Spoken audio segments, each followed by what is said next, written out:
Hello, my name is Anime Addiction, and welcome to another episode of Let's Anime Analyze Death Battle. Today's Death Battle will feature Chuck Norris versus Segata Senshiro.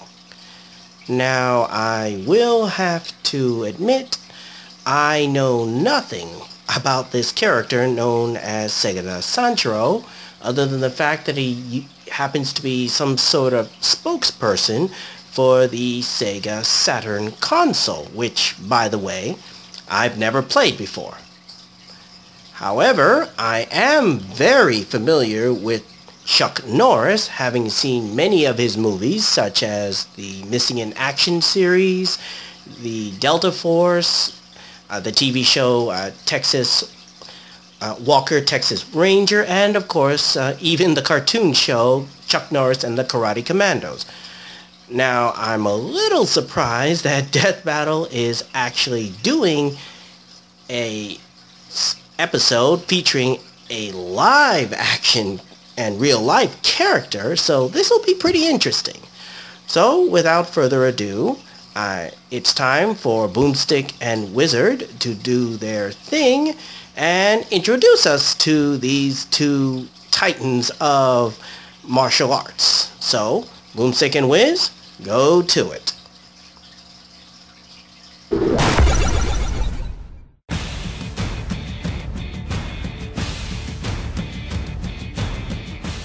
Tall tales of superhuman feats have existed for as long as man has been telling stories. And today we pit the greatest of these legends in a clash of East meets West. Chuck Norris. No real introduction needed. And Segata Senshiro, defender of the Sega Saturn. Of all things. He's Wiz and I'm Boomstick. And it's our job to analyze their weapons, armor, and skills to find out who would win a death battle. In ancient China, there was a legend that one day a child would be born from a dragon and vanquish evil from the land. That man is not Chuck Norris, because Chuck Norris killed that man. Carlos Ray Norris, yes, that's his real name, was born to a humble Oklahoma family in 1940. A loner, mediocre student, and all-around physically unintimidating pacifist, his childhood was pitiful. That is, until he answered the call of his country, joined the United States military, and began training in martial arts. From the day he threw his first punch, his life was changed forever. Turns out Chuck is unnaturally gifted in the ways of violence. After his military career, he wandered America for 10 years battling in martial arts competitions. He racked up 183 victories, held the professional middleweight karate championship title for 6 years, and became the first Westerner in the history of Taekwondo to earn the 8th degree black belt. But he didn't stop there. Chuck achieved black belt status in 5 additional disciplines: Tang Soo Do, Karate, Brazilian Jiu-Jitsu, Judo, and even one he created, Chuck Kwon-Do. Close, it's actually Chun Kuk Do, or Universal Way, where Chuck harnesses the powers of the universe to achieve superhuman feats. With one hand, I can crush coal into a diamond. So impressed at himself, he hired a team of filmmakers to document his life of newfound powers. Some of these real-life accounts include the Delta Force, Walker, Texas Ranger, and Chuck Norris Karate Commandos, just to name a few. According to these archives, Chuck can kick a man so hard that he does 6 backflips, fire more bullets from a machine gun than it can actually hold without reloading, and even transform into fucking animals.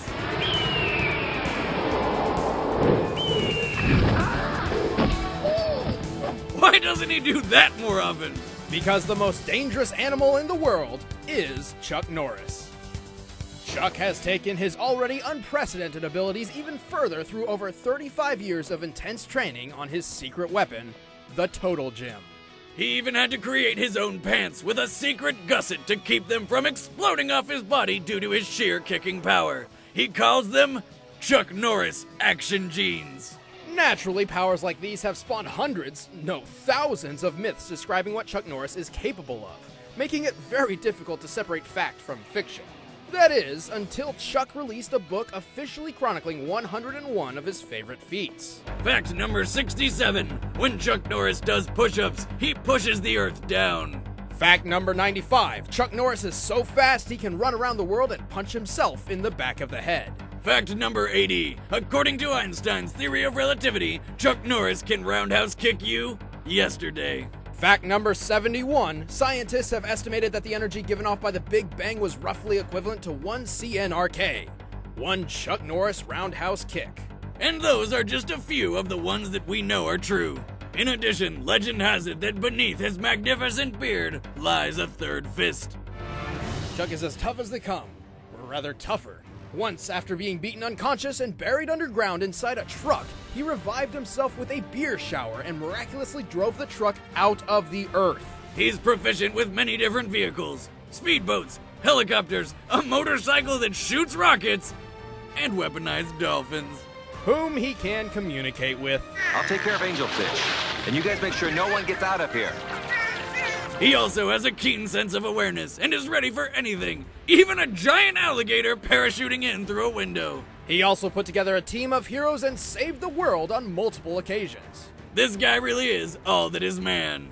But don't mistake unrelenting masculinity for perfection.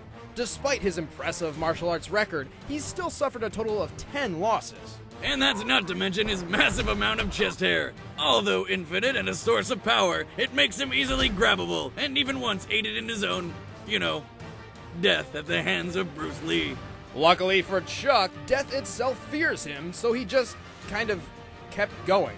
In all our years of research, we've never found an opponent worthy enough to take on the roundhouse kicking, beard punching Texas Ranger. Until now. I heard another rumor that you were bitten by a king cobra. Yeah, I was. But after 5 days of agonizing pain, the cobra died.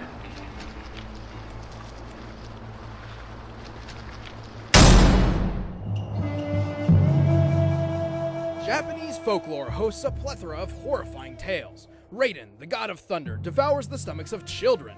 Kappas, monsters that dwell in rivers, drown their victims and rip their souls out their anus. And then there's the legend of the Karate Master, who will beat you within an inch of your life if you aren't playing a Sega Saturn. His name is Segata Senshiro.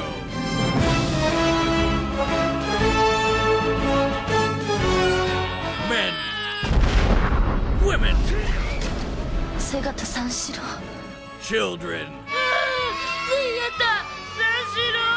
Nobody is safe from Segata's wrath. In 1997, Sega's latest console, the Sega Saturn, was failing. Nintendo was dominating the market, and things seemed bleak for this once great video game titan. That is, until a mysterious stranger appeared with a plan so crazy, it just might work. He'd travel the land and beat the shit out of anyone not playing a Saturn! And it did work. Sales skyrocketed, alongside the hospitalization of Japanese youth. But not much is known about this mysterious savior. We do know that when he appeared, he had a giant Sega Saturn strapped to his back, which he uses to train his physical and gaming prowess at the same time. And he appears to be dating Sakura from Sakura Wars. Yes, he is somehow dating a video game character. Well, I'm not surprised because this guy has done some pretty amazing things. He's kicked a baseball for a home run, raced over 60 miles per hour on ice, barefoot, and won the World Cup by throwing a player into the ball to score the winning goal. He is a master of disguise and breaking and entering. He can duplicate and resize himself an unlimited number of times, and once took down an entire club filled with people in only 3 moves. But his favorite and most powerful technique is his earth-shattering judo throw, which can make his victims explode upon impact twice. In just a few short years, Segata had successfully terrorized his entire homeland into loving Sega's floundering console. Sales even surpassed those of the Nintendo 64. So naturally, the Big N got jealous and launched a huge-ass missile at Sega's headquarters. Oh, corporate squabbles.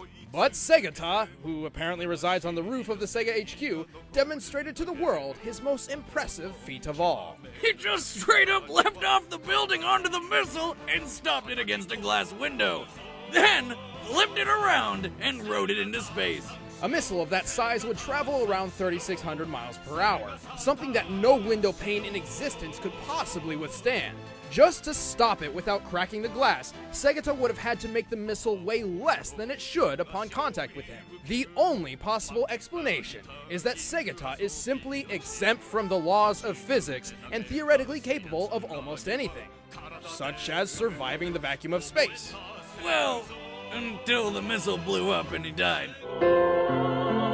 Segata Senshiro wa kimi tachi no kokoro ni. Or did he? The departing words from the Japanese commercial announcer claims that Segata will always live on in our hearts. But also, he lived on in, the regular way.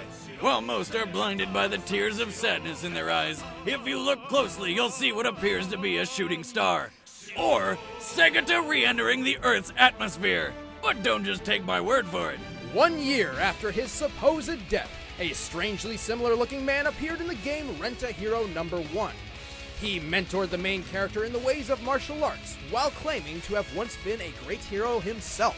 Then, in 2012, as Sonic and friends competed in the Race of Ages, a man bearing a giant Sega Saturn on his back was seen steering a missile away from the track. But the most irrefutable evidence of all came in 2013, when Segata Senshiro himself crashed a Sega Sound Unit concert and performed his own theme song live on stage.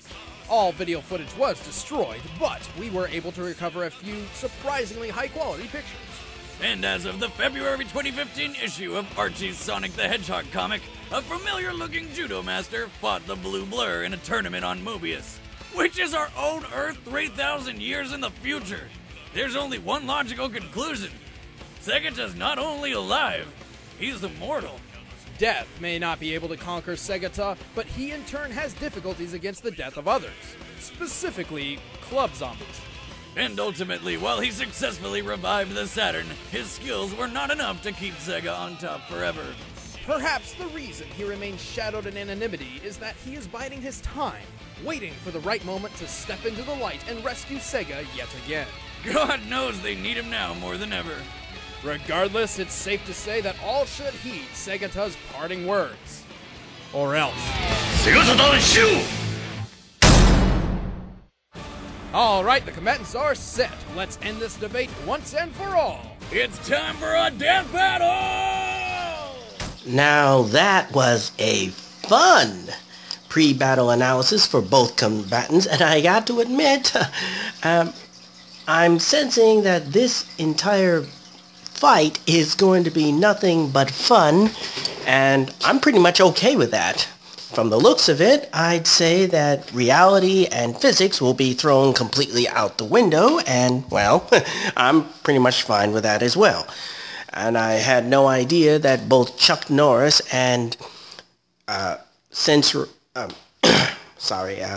Senshiro had so many legends and myths about them, so it's really, really hard to be objective in this case. In fact, this pre-battle analysis shows nothing but subjective points for both combatants, so I can't really decide who is going to win, and I'm not even going to try to be objective with this, because in this case, being objective for a battle that is clearly going to be mostly due to their own myths and legend really doesn't need to be objective about it. So instead of trying to choose a winner and trying to use the information they gave us about each combatant, I'm just going to take this death battle for what it is.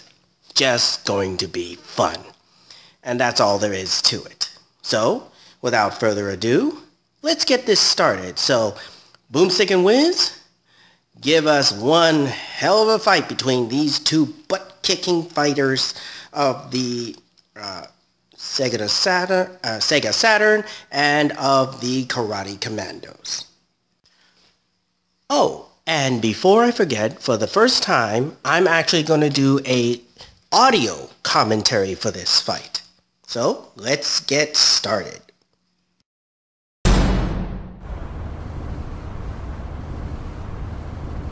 We'll return to Delta Force right after these messages.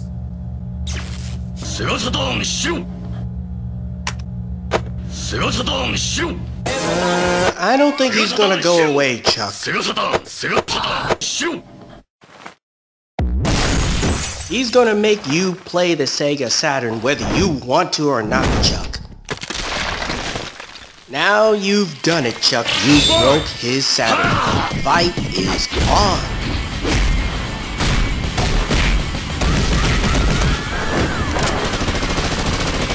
I don't think 5.62mm bullets are going to do the job, Chuck. If you come back in here, I'm gonna hit you with so many rights, you're gonna beg for that. Is that the best whip you've got, Chuck?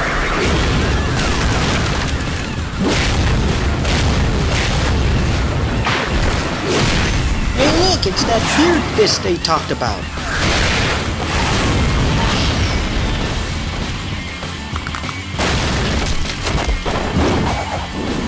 And there's that double explosion judo flip we've heard about. Though I don't think it's going to be enough to finish off Chuck Norris.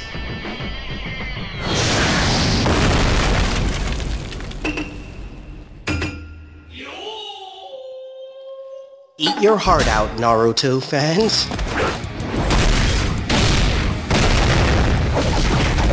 Hey look, we're playing Chuck Pinball. Ooh, David versus Goliath. But Chuck don't need no slingshot. Whoa, they cut the planet in half. Chuck doing push-ups.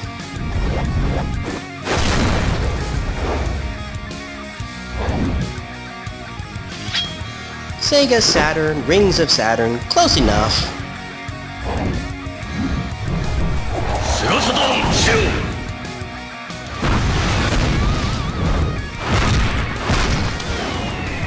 Throwing your enemy into the sun didn't work for Goku. I don't think it's gonna work for you, Segata.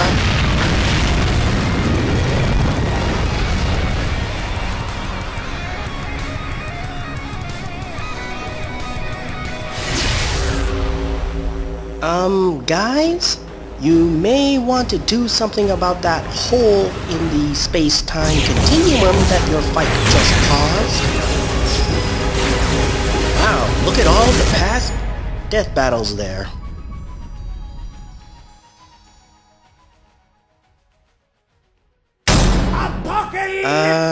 So who won? Shit, that was awesome! But who won? I don't know. I think they're still going. Our instruments just can't pick them up anymore. I believe they might have ripped a hole in space-time, so they've either traveled to another dimension or completely destroyed their plane of existence. Or both. Well, God have mercy on wherever they ended up. I guess this one just kinda spaced out. Well, I have to admit, that was one of the most epic and hilarious death battle that I've ever come across. And like they said in the post-battle analysis, for what it was, there was really no clear-cut winner. And as far as I can tell, both Chuck Norris and Segata Senshiro are still probably going at it, which is just as well. But in any case, it was a really good death battle, and I guess this is the second death battle that didn't end up with anyone really dying. I don't count the Starscream versus Rainbow Dash as a death battle because technically speaking, Starscream didn't really die. After all, his spark is indestructible. But in any case, I really did enjoy it and it was really entertaining, and I've got to admit, they really threw me for a loop on that one. So it's quite... you can pretty much understand why I couldn't really decide on it because, quite frankly, how could you decide objectively on a winner when all the information was pretty much subjective? So, and there's one more thing I'd like to say about this death battle before closing, and probably a few of you did notice that they ended the death battle with a little shot of Goku in Super Saiyan mode versus Superman, and some fans of the Dragon Ball Z franchise, think of this as some sort of hint that there might be a remake or a rematch between the two. Well, as vague as it was, I'd say don't take it for more than what it is. It was just simply for entertainment. And I'm just going to take it as it was supposed to be. An entertainment, something funny, and something to tide us over until the next death battle. So that's all I need to say about that. But until then, I hope you all are well, and I'll see you next time for Let's Analyze Death Battle. Until then, take care.